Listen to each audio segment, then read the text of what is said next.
Eh bien, je veux vous parler aujourd'hui de prendre la décision d'être une personne plus excellente. Restez donc avec nous à l'écoute parce que le programme d'aujourd'hui pourrait vraiment vous changer la vie.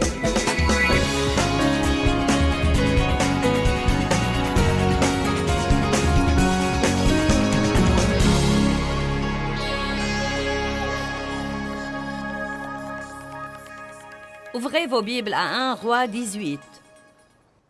La troisième session de notre série sur vivre avec excellence et intégrité, car je crois qu'une personne excellente finit ce qu'elle commence.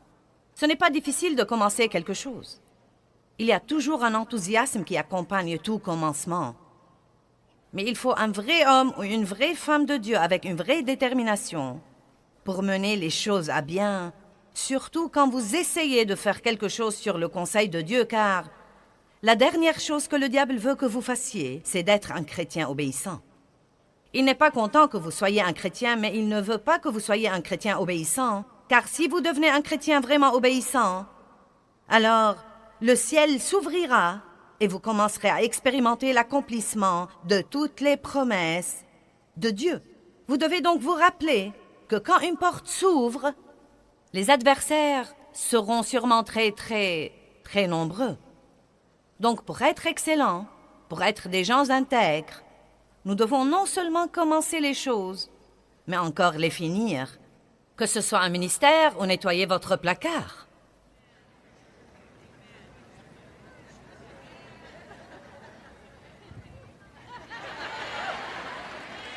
Ou bien nettoyer votre garage. Vous préféreriez que je n'aborde pas ce sujet, n'est-ce pas? Mais franchement et sincèrement, vous croyez que je me mêle de ce qui ne me regarde pas? Prenez soin des trucs que vous avez et ne vivez pas dans le désordre, car cela vous donnera mauvaise conscience à l'égard de beaucoup de choses dans votre vie. Regardez autour de vous et commencez quelque part et persévérez jusqu'à ce que vous arrangiez les choses, parce que le désordre de votre maison influe sur toutes les décisions que vous prenez. Les petites choses sont très importantes. Finissez donc ce que vous commencez. Comme je l'ai déjà dit, ce n'est pas facile de commencer quelque chose. Vous avez normalement des gens qui vous encouragent et vous avez tous les trucs émotionnels pour vous aider. Mais pour arriver à mener les choses à bien, il vous faut de la détermination divine. 1 Roi 18. Élie avait prié pour qu'il ne plût pas. Et la Bible dit qu'il ne tomba pas de pluie pendant 3 ans et 6 mois. Puis Élie pria qu'il plût, et il a dit au roi méchant Achab, dans le verset 41. Élie dit au roi Achab, « Monte, mange et bois, car il y a un bruit d'une abondance de pluie. » 1 Roi 18, 42. Et Achab monta pour manger et pour boire. Et Élie monta au sommet du Carmel, et il se courba jusqu'à terre et mit sa face entre ses genoux. Or, quand il a dit à Achab qu'il allait pleuvoir, il ne pleuvait pas encore, et il n'y avait aucun signe qui montrait que le temps était à la pluie. Il lui a dit donc ce que Dieu lui avait mis dans le cœur, et il parlait strictement par la foi. Et vous allez voir, dans un instant, la puissance de la foi. Et il dit à son serviteur, « Monte maintenant, regarde du côté de la mer. » Le serviteur monta, regarda, et dit, « Il n'y a rien. » Et Élie lui dit, « Retourne. » Et il le dit 7 fois. Maintenant, de peur de passer vite sur ce verset sans en profiter, pensez-y un petit peu. Élie avait dit à Achab, « Tu ferais mieux de partir d'ici, il va pleuvoir. Ça ne m'a pas l'air d'un jour de pluie. » Élie se met donc à genoux et commence tout de suite à prier. Et envoie son serviteur à la cime de la montagne, et je crois que c'était plutôt un trajet très fatigant. Et il lui dit, « Monte là et vois s'il y a le moindre nuage. » Eh bien, il va et revient, il n'y avait rien. Élie lui dit d'aller de nouveau. Il va et il revient, rien. Va de nouveau. 7 fois consécutives, il va et il revient. Et finalement, il revient et dit, « Eh bien, il n'y a pas grand-chose, mais il y a un petit nuage de la taille de la main d'un homme. » Et avec ça, Élie était tout excité. Élie était tout excité. La Bible dit qu'il s'est ceint les reins et que l'Esprit du Seigneur était sur lui et qu'il a couru 32 kilomètres. Et il a devancé Achab. Et je peux l'entendre dire « Je t'avais bien dit qu'il allait pleuvoir ». Mais voici ce qu'il y a d'intéressant là-dedans. Et s'il s'était arrêté après 3 fois? Et s'il s'était arrêté après 4 fois? Et s'il s'était arrêté après 5 ou 6 fois? Je crois personnellement qu'il fallait les 7 fois. Et je crois que 7 est un numéro représentatif de continuer à essayer le nombre parfait de fois jusqu'à obtenir l'exaucement. En d'autres termes, nous devons être des gens déterminés et qui n'abandonnent pas. Amen. Vous serez stupéfiés de ce qui arriverait dans votre vie si vous décidez de dire ce soir « Je vais être la personne que Dieu veut que je sois. Je vais faire ce que Dieu veut que je fasse. Je vais avoir ce que Dieu veut que j'ai et je ne vais surtout pas abandonner. » Vous devez vous attendre à l'opposition. Ne vous attendez surtout pas quand vous faites ça, vous savez, à flotter sur un nuage de gloire et à chanter l'Alléluia en chœur toute la journée. Il va y avoir une opposition. L'ennemi va venir contre vous. Il ne veut pas du tout que vous fassiez des progrès. Mais si vous refusez d'abandonner, il n'y a pas une seule qu'il puisse faire. Car si vous dites « je vais recommencer, et je vais recommencer, et je vais recommencer, et je vais recommencer, jusqu'à ce que j'ai finalement un exaucement », vous serez stupéfiés de ce qui va arriver. Pierre a dit à Jésus, c'est relaté dans Matthieu 18, « Combien de fois devrais-je pardonner à mon frère ? 7 fois ?»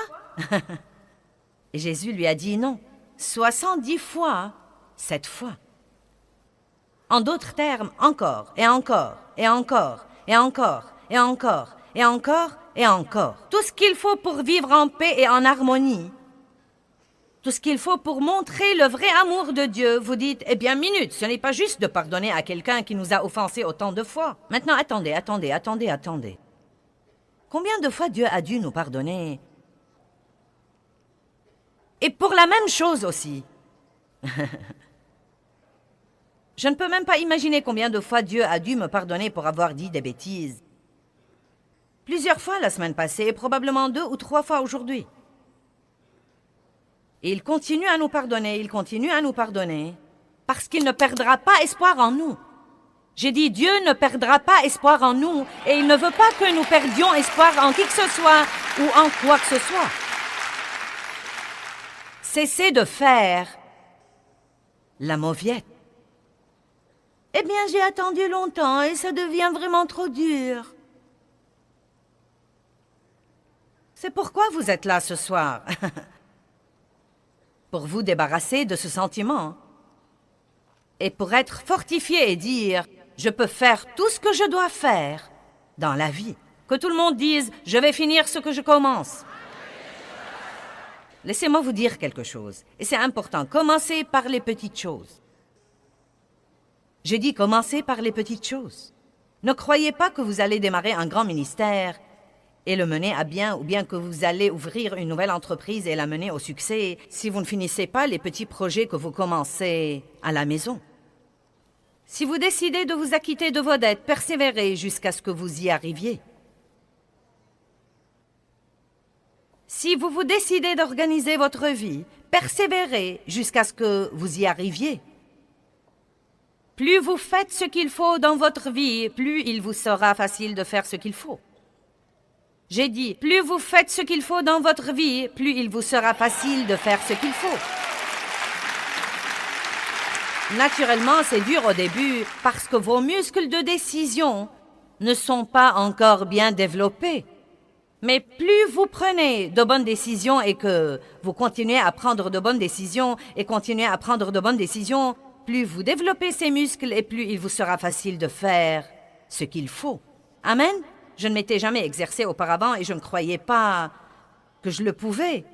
Je croyais que ça me tuerait. Chaque fois que je m'exerçais, je me faisais mal et c'était mon excuse.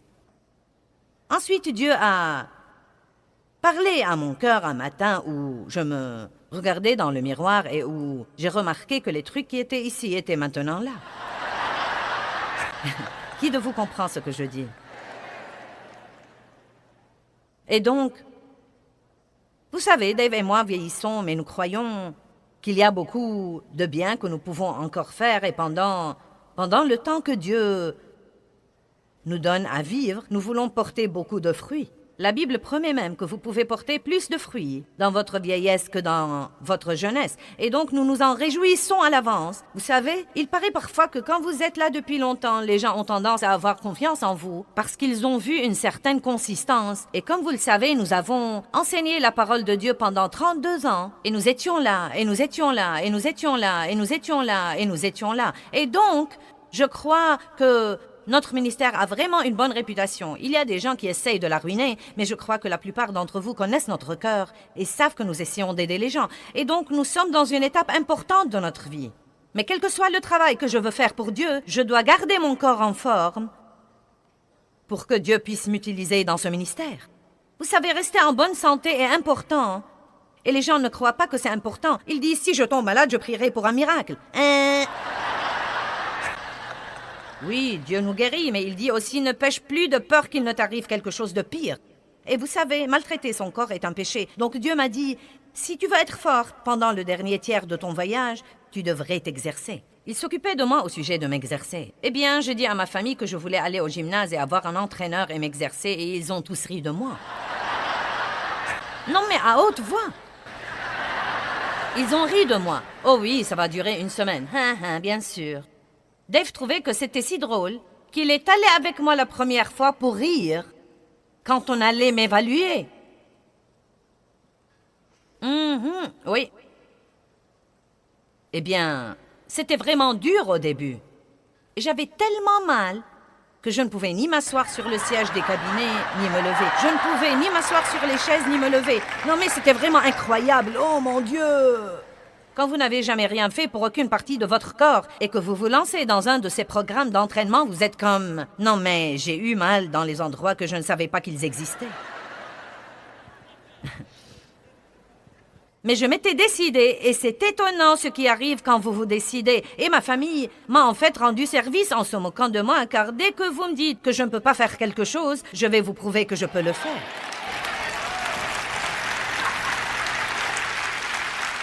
Nous voilà donc, 1 an et demi plus tard, et je ne manque jamais une séance, sauf si je ne suis pas là. Et ça a été une des meilleures choses. Maintenant, ça fait partie de ma routine. Je ne m'efforce même pas d'y aller, au contraire, j'ai hâte d'y aller. J'aime ça, ça me stimule, mais c'était vraiment très dur au départ. Vous devez continuer malgré toutes les difficultés. Vous devez faire la même chose que Jésus avait faite dans le jardin. Quand vous savez ce que Dieu veut que vous fassiez, vous devez tenir bon et prier. Dieu, aide-moi à ne pas tomber dans la tentation. Je veux finir ce que j'ai commencé. Jésus a dit, n'irai-je pas à la croix? N'est-ce pas le but pour lequel je suis venu? Je ne vais pas abandonner maintenant parce que c'est dur. Je vais continuer et finir le travail. Prenez la décision de finir ce que vous commencez. Amen. Allons à Genèse 11. Nous parlons de l'excellence et de l'intégrité. Et nous disons que les gens qui en jouissent finissent ce qu'ils commencent. Ils ne restent pas assis à ne rien faire et à prier pour la promotion sans y mettre du leur. Maintenant, vous connaissez Abraham. Presque tous ceux qui savent un petit peu de la Bible mentionnaient Abraham. Et ils reconnaissent ce nom-là. Mais il y a un autre nom que vous ne reconnaissez peut-être pas, et c'est Terah. Terah était le père d'Abraham. Et ce qu'il y a d'intéressant à ce propos, c'est que Terah a eu en fait l'occasion d'aller au même endroit auquel Dieu a dit à Abraham d'aller. Mais il s'est arrêté en cours de route et s'est installé. Et Dieu a dû trouver quelqu'un d'autre que lui. Je me demande combien d'occasions Dieu nous donne et nous commençons, puis nous nous installons quelque part en cours de route parce que c'est dur. Et Dieu, à ce moment-là, utilise quelqu'un d'autre. Genèse 11, verset 31. Terah prit Abraham son fils, et Lot, fils d'Aran, fils de son fils, et Sarai, sa belle-fille, femme d'Abraham, son fils, et ils sortirent ensemble d'Ur en Chaldée pour aller au pays de Canaan. Mais ils vinrent jusqu'à Charan et ils s'y installèrent. Que tout le monde dise « Je ne vais pas m'installer ». Terah a vécu 205 ans et il est mort à Charan, là où il s'est installé. Je ne veux pas m'installer quelque part en cours de route, entre là où j'étais et là où je suis censé être. Vous voyez, la médiocrité est la moyenne ou au-dessous de la moyenne. Mais Dieu ne nous a pas appelés à être des gens médiocres ou des gens tièdes. Il nous a appelés à être des gens excellents. Et être excellent veut dire que vous devez toujours faire un peu plus qu'il n'est exigé. Juste un peu plus de ce qu'on attend de vous et la plupart du temps, juste un peu plus de ce que tous les autres font. Parce que c'est très commun aujourd'hui et même populaire de faire ce qui est facile et ce qui est confortable. Il suffit de lire les panneaux d'affichage et la publicité qui vous donnent l'occasion d'avoir tout le confort que vous pouvez imaginer. Et vous savez quoi? Tout le confort que nous avons, je ne suis pas très sûre qu'il nous aide autant que nous le croyons. Les gens aujourd'hui n'ont pas grand-chose à faire et ils se plaignent tout le temps. Pour laver les plats, nous pressons un bouton. Ensuite, nous nous plaignons car nous devons décharger les plats propres et les ranger. Nous jetons la lessive dans la machine à laver, nous pressons un bouton. Nous la mettons dans le sèche-linge, nous pressons un bouton, elle sèche. Ensuite, nous nous plaignons de devoir la sortir du sèche-linge et la ranger. Nous la mettons donc sur le cycle doux.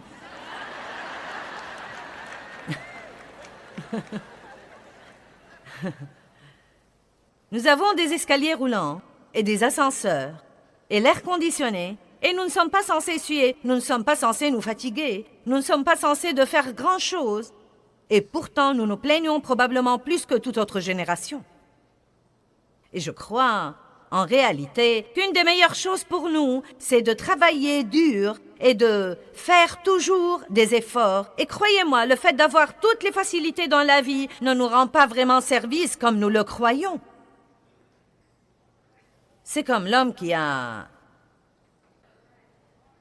vu l'œuf de l'aigle et qui a vu l'aiglon travailler dur et lutter pour sortir de la coquille. Il ne comprenait pas le style de vie de l'aigle. Il ne comprenait pas que Dieu a mis une petite dent au bout du bec de cet aiglon et qu'une partie de son développement pour devenir un aigle était de picoter, picoter, picoter, picoter, picoter, picoter, encore et encore et encore et encore et encore et encore et encore et encore, jusqu'à ce qu'il puisse sortir de cette coquille. Et que c'est là qu'il acquiert la ténacité pour être l'aigle que nous tous admirons, pour avoir essayé encore et encore et encore pour sortir. Mais cet homme a vu ce qui arrivait, a voulu lui faciliter la tâche, et l'aiglon n'a pas survécu. Nous devons très souvent prendre le parcours le plus dur pour notre protection. Donc quand vous pensez que Dieu aurait pu vous faciliter les choses et il ne l'a pas fait, sachez qu'il bâtit en vous la foi dont vous aurez besoin plus tard. Ces années où nous avons d'abord démarré notre ministère et les 6 années où nous avons dû espérer en Dieu pour toutes choses, non mais les chaussettes, les sous-vêtements, les casseroles, les chaussures, non mais tout.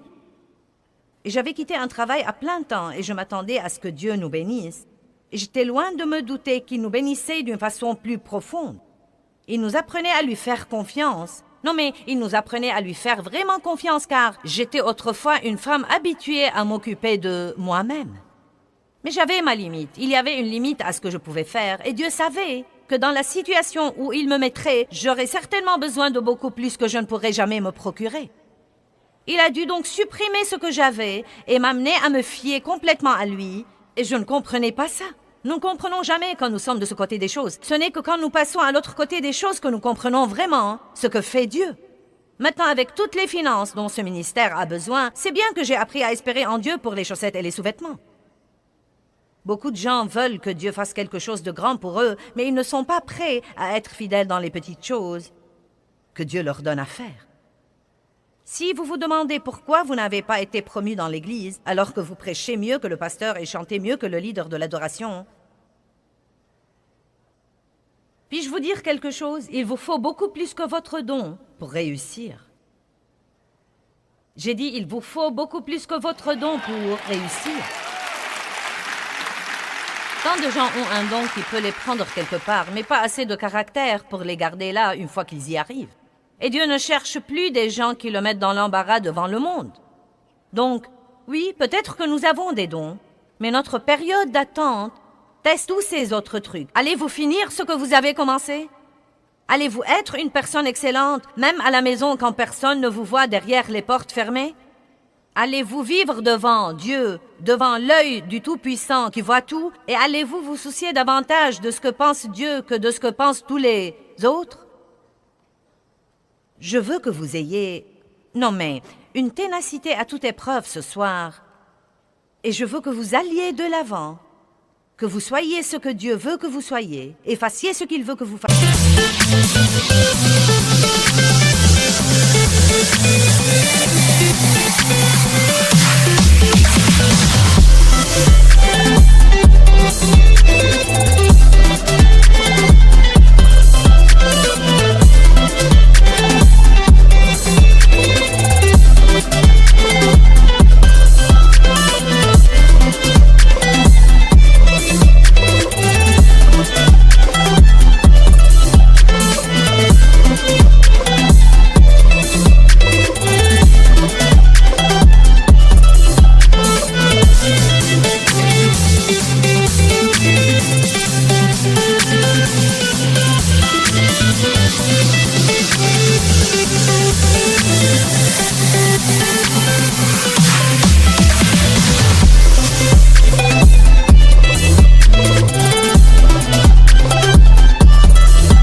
Et ayez ce qu'il veut que vous ayez. Et je veux que vous ne suiviez pas le courant avec tous les médiocres qui se trouvent dans le monde aujourd'hui. Mais vous devez vous lever et dire, si je suis la seule personne qui fait ce qu'il faut, je vais le faire de tout mon cœur. Dieu, si tu veux bien m'aider, je vais faire de mon mieux pour faire tout ce que je dois faire comme il faut.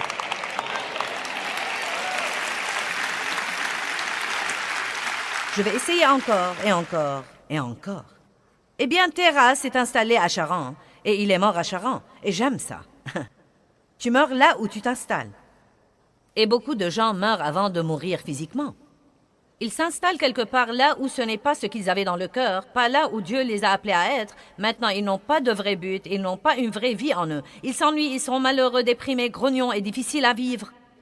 Parce qu'ils se sont installés et n'ont pas persévéré pour avoir la meilleure chose que Dieu avait pour eux. Donc Dieu va essayer de nouveau. 12 ans. Maintenant, à Charan, l'Éternel dit à Abraham, « Va-t'en pour toi-même, pour ton bien, de ton pays et de ta parenté et de la maison de... »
ton père dans le pays que je te montrerai.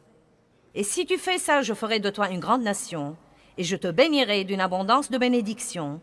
Je rendrai ton nom célèbre et éminent, et tu seras une bénédiction, et tu la prodigueras aux autres. C'est quasiment la promesse la plus grande que Dieu puisse faire à quiconque. Mais Abraham a dû quitter tout ce qui le sécurisait, tout ce qui lui était familier, et il a dû partir quelque part dans la foi et la confiance en Dieu sans savoir où il se dirigeait. Ça a dû être dur. Mais il a persévéré et il a obéi à Dieu et il est devenu l'homme avec qui Dieu a fait la première alliance et a béni les nations par lui. Vous n'avez pas la moindre idée de ce que Dieu peut faire par vous. Ne vous asseyez pas et ne restez pas bouche bée devant ceux qui montent en chair et ne dites pas « si seulement ». Vous n'avez pas besoin de souhait, mais de volonté. Vous devez bien savoir que tout ce que Dieu fait pour une personne, il le fera pour une autre. Peut-être que vous ne prêchez pas, vous ne chantez pas, vous ne faites pas dans l'équipe d'adoration, vous n'avez pas votre entreprise, mais il se peut que vous l'ayez. L'essentiel, c'est que quoi que vous fassiez, vous pouvez le faire avec excellence et vous pouvez glorifier Dieu par ce que vous faites. Dieu ne nous a certainement pas appelés à la médiocrité, mais il nous a en fait appelés à être des gens excellents. Dieu est un Dieu excellent et quand nous parcourons la Bible, nous voyons que tous les héros de la Bible, les gens de la Bible dont nous aimons raconter les histoires, étaient tous des gens excellents. Ils ont fait des choix excellents. Ils n'ont pas fait ce qui était facile et confortable, mais ils ont fait le mille supplémentaire.